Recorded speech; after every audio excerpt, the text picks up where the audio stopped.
और पूरे गांव ने नशा के खिलाफ वोटिंग की तो दूसरे दिन ही वो ठेका और नशेड़ी और जो नशा करने की लत लगाते हैं बस्ती माताओं को बर्बाद करते हैं वो कहीं भी दूर भी आपको दिखाई नहीं देंगे। आप सहमत हो तो हाथ खड़ा करके बताएं इसके लिए। ये मेरा सुझाव है धरती पुत्र का कि भाई ये सुझाव। दूसरी बात करता हूं कि आजकल मैं देखता रहता हूं बहन बेटियों के रिश्ते टूटते, हम तक आते, पटेलों तक आते। पटेल ये पंच परमेश्वर होते हैं, ये सिर्फ आपको समझा ही सकते हैं। समझने के लिए तो हमें ही पढ़ना पड़ेगा ना।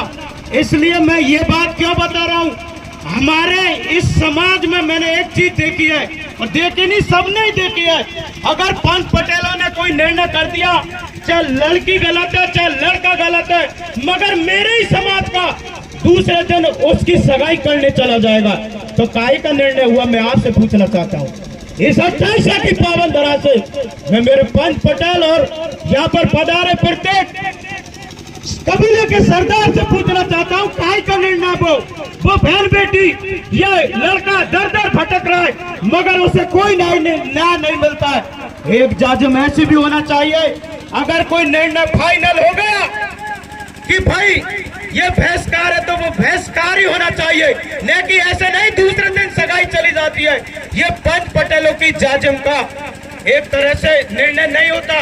इसलिए मैं आपसे हाथ जोड़कर निवेदन करना चाहता हूँ, इस 28 की पावन धरा पर मैं एक बात और कहना चाहता हूँ। आज से बहुत दिन पहले मेरे इस कबीले की जाजिम पर हमारे गांवों में पंच पटेल किसी को भी थाने कोर्ट तक नहीं जाने देते थे, गांव के मेंढे तक ही समझाइश हो जाती थी।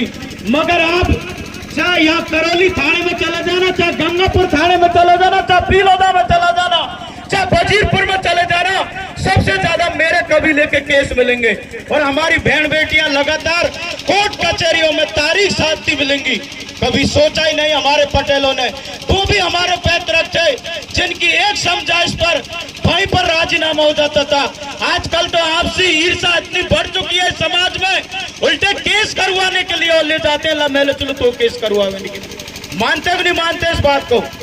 इसलिए मैं ज्यादा क्या कह सकता हूँ, हम तो आपके बेटे हैं, युवा हैं, आपके कंधे से कंधे मिलाकर हर निर्णय में आपके साथ है, हर नियम में आपके साथ है।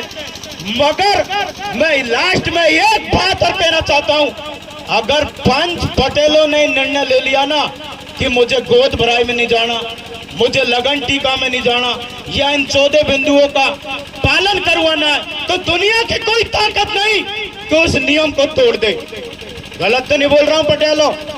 इसलिए आपको स्वयं को पंच पटेलों को स्वयं को दृढ़ निश्चय करना होगा, चाहे कोई भी हो। मैं अधिकतर देखता हूं गरीबों पर ज्यादा चलते हैं नियम, गरीबों पर, जबकि ये नियम गरीब हो चाहे अमीर हो सब पर बराबर होते हैं। अगर पंच पटेल सभी को एक समान दृष्टि से देखेंगे तो दुनिया की कोई ताकत नहीं नियम को तोड़ दे। जय जवान जय किसान।